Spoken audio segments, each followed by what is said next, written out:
Boston, 15 minutes. That's all it took. The half-inning that embodied the Boston Red Sox's verging-on-historic season, the one that secured them a 4-2 victory in Game 2 of the World Series and sent the Los Angeles Dodgers home in search of a pulse, was not fancy. There were no extra base hits, no triple-digit rockets, no embellishments aside from the cricket number on the scoreboard.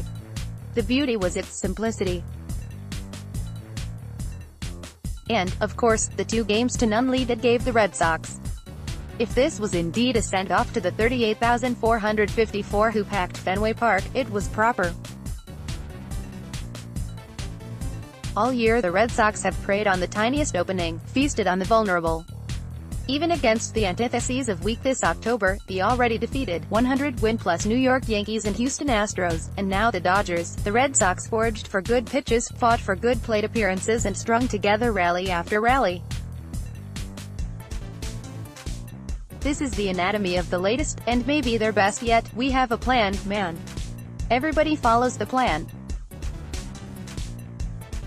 If we stick with the plan, it's going to work. Christian Vazquez is 28 years old. This is his 4th season in the major leagues. He is on the Red Sox because of his catching prowess. Among the 313 hitters with at least 250 plate appearances this season, Vazquez is adjusted ops ranked 312th. So to hear him talk about a plan, following a plan, sticking with a plan and it working, well, Charlie Brown always has a plan to kick the football, right? Over the first 2 minutes of his at-bat in the bottom of Game 2's 5th inning, Vazquez had taken a curveball for a strike, swung through a cutter for another, fouled off a cutter to stay alive and stared at a fastball that came close to nicking the outside corner. Umpire Kerwin Danley stifled his strike 3 signal. Dodgers starter Hyun-Jin Ryu, who had cruised through the first 4 innings and induced a pair of quick outs in the 5th, came set again, ready to deliver his 59th pitch. Vazquez choked up. That's what he does with 2 strikes. He thought of his plan. I was looking for right field, controlling the bat, taking a pitch the opposite way. These sounded positively anachronistic, and yet Vazquez's mindfulness reminded him, that's my game. I'm not a homer guy. That's my strength, go to right field. And it works. It worked because Ryu left a cutter on the outside corner, and Vazquez feathered it oppo at 9:58. That kind of sums up this ball club right there, Red Sox second baseman Ian Kinsler said. He fought for every inch and was able to fire one into right field and get the whole thing started. Kinsler had kicked off the scoring for Boston with an RBI single in the 2nd inning. In the games Boston had scored first this postseason, they were 8-0. When they trailed 0-2. And after the Dodgers had strung together 3 consecutive hits of their own in the 4th inning to take a 2-1 lead off Red Sox starter David Price, Boston needed something, even if it was from one of the game's worst hitters. It just takes a spark, Red Sox hitting coach Tim Hyer said. That one little spark, and then it ignites with this group. In the Dodgers bullpen, 38-year-old Ryan Madson started to warm up. Madson prides himself on getting loose quickly, and that willingness to take the ball has allowed him to rack up more playoff appearances than any pitcher not named Mariano Rivera. The Dodgers acquired Madson on August 31st, the deadline for a player to be in an organization and still participate in the postseason. He was supposed to be insurance. Then Madson started getting outs. The Dodgers grew to rely on him in the first 2 rounds of the playoffs. Even after Game 1, when Madson allowed both runners he inherited from Clayton Kershaw to score, their faith remained. When Mookie Betts followed Vazquez's single with one of his own, the possibility of Madson entering the game grew. The Red Sox's number 3 hitter, Steve Pearce, kills lefties. Their cleanup hitter, J.D. Martinez, had punished Madson the previous night, so much so that before Game 2, when asked about Martinez, Madson said, "You know you're in a pit with a rattlesnake, and one bad move, and you'll get bit if you're not paying attention." Before any further venom attack, the Red Sox would need to give not only Pearce on base but the hitter sandwiched between him and Betts, 10 p.m. About 12 minutes earlier, Andrew Benintendi had made what may go down as an iconic catch in left field, leaping in the air, almost ballerina-like, legs splayed and graceful-like, to snag a Brian Dozier line drive. Now he was at the plate, almost certainly the last batter Ryu would face, as long as Madsen was ready. Before he stepped in, the Dodgers met on the mound. Partially to stall, partially to remind of Benintendi's tendencies. Ryu missed badly on the first two pitches, a curveball and cutter.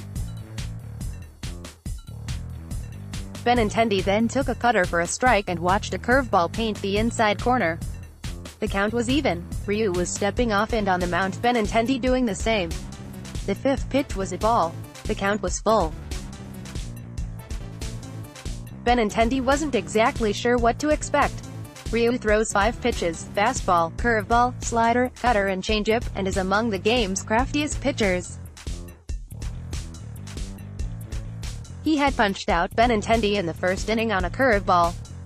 He'd happily snap off the same on a 3-2 count, as he had in the second inning to Rafael Devers, which Benintendi admitted was in the back of my mind. Ryu went curve. Benintendi fouled it off. Ryu went curve again. Benintendi fouled it off again. There was another mound visit, and another yet, 3 alone for one hitter. This was a struggle, of skill, of physicality and especially of concentration. Neither wanted to bend. Benintendi could chase Ryu, and load the bases. Ryu could squelch this latest riposte by the Red Sox and give the Dodgers a chance to steal home field advantage. "You can lose it," Hires said. "You're trying to maintain that focus. A lot of times it's 15-20 seconds where you're trying to keep your focus." But with the mound visits, the step-offs, he was in the batter's box for, it seemed like forever. It kept going, past 10:01, 10:02, 10:03, 10:04, 10:05, 10:06, into 10:07, half of the 15 minutes, when Ryu ditched the curve, went fastball, missed low and outside and found himself removed from the game. The bases full of Red Sox, his team's fate in the hands of someone who the day before hadn't exactly proven them a safe vessel. 10:08 p.m. Game 2 ended 74 minutes from this point. And when it did, most of the questions directed at Dodgers manager Dave Roberts concerned this exactly moment. There were a few about how the Dodgers' offense could go hitless in the first, second, third, fifth, sixth, seventh, eighth and ninth innings. The answers: David Price for 6 innings, Joe Kelly for 1, Nathan Eovaldi for 1, Craig Kimbrell for 1.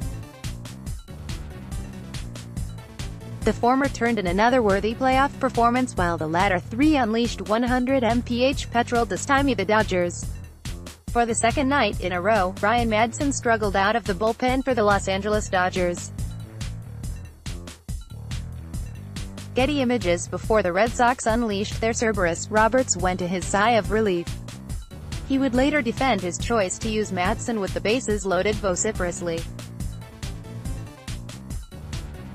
Surely he knew something that the public doesn't, about how Madsen's stuff would play against Pierce and Martinez. Roberts played it off as a gut decision. "I just felt again Madsen was the right guy to get us out of that," he said, "but these are the Los Angeles Dodgers, and they are not in the World Series for the second consecutive season on account of Roberts' instinct alone." He double, triple, quadruple downed on using Madsen over Pedro Baez, who looked phenomenal the day before, or Kenta Maeda, another strikeout arm in the Dodgers bullpen. A day earlier, as Roberts' counterpart, Alex Cora, was asked about strategy, he said he did not mind others second-guessing him. And true though that may be, he also hasn't made an error in the World Series as costly as going back to Madsen in the 5th inning of Game 2.10, 11 p.m. From 10:08 to 10:11 p.m., Madsen was busy throwing baseballs not over the plate. The first buzzed Pierce high and inside at 94 miles per hour. The second did the same at 95. Danley gifted Madsen a strike with his third pitch, though the combination of movement on his sinker and the clear lack of command made this a unique opportunity for the Red Sox to capitalize. Boston Red Sox first baseman Steve Pearce walked in the 5th inning to load the bases for J.D. Martinez. Getty Images, all Pierce wanted to do, he said, was get the bat to JD. Do whatever you've got to do to get him up to the plate. JD is JD Martinez. He hits cleanup for Boston. He vaporized a double off Madsen in Game 1. He does that off a lot of pitchers. And so when Madsen missed 2 more sinkers and walked in a run to tie the game at 2, Pierce had done his job. Ryan Madsen's pitches, he would later say, are not going where I wanted. And that would provide the 14th and 15th minutes of the seminal quarter hour for the 2018 Red Sox, 10:13 p.m. Chances are you've read or heard the numbers by now, but if not, get this, the Red Sox this postseason, with runners in scoring position and 2 outs, are hitting .425, .564, .756 with more walks, 11, than strikeouts, 7. In vital situations, particularly when individual games in the postseason mean so much, they essentially turn into a lineup of Ted Williams, David Ortiz, Carl Yastrzemski, Manny Ramirez and Wade Boggs. So, yeah, of course JD Martinez waited for Madsen to throw another strike, and when he finally did, on his 7th pitch, Martinez served it into right field. This was not another rope off the center field wall. It was him showing the Red Sox try to practice what Cora preaches: we live in an era that .210 with 30 home runs and 70 RBIs is acceptable. It's a good season. And we don't believe that. There's certain situations that a strikeout is not just an out. And we put them in play, and they did again tonight, and that's why we won the game. He's right. Betts scored. Benintendi scored. The Red Sox led, 4-2. Madsen would say that, I learned a little bit of humility, to which the only appropriate response, really, is, the Red Sox do that to a player. They've done it all October. Aaron Judge blasted New York, New York from his boombox at Fenway, and the Red Sox clowned the Yankees twice at home to finish them. Alex Bregman trolled the Red Sox on Instagram and exited via 3 straight Red Sox wins in Houston. As the World Series shifts to Dodger Stadium, it's worth noting Boston still hasn't lost a game away from Fenway this October. Because as magnificent as these 15 minutes were, as much intrigue as they brought to single, walk, single, they're not more special in their own way than some sort of groundbreaking discovery. The Red Sox love talking about passing the baton, which is what teams say when they get hot in the playoffs, which is exactly what has happened here. The Red Sox are a great baseball team that has gotten remarkably hot in the most important moments. There is skill in that, and there is luck in that, and this is neither the time nor the place to adjudicate the breakdown. It's a moment instead to relish that the Red Sox could win more baseball games this year than all but one team in history. Or, even better, do what comes naturally when we're talking in quarter-hour increments. Let them enjoy their 15 minutes. More from Yahoo Sports. Report, NFL admits it missed crucial helmet hit on QB Mike Oz. Dodgers need a whole lot more than Machado. Broncos send backup QB packing after arrest. Jeff Passan. How Game 1 personified self-aware baseball.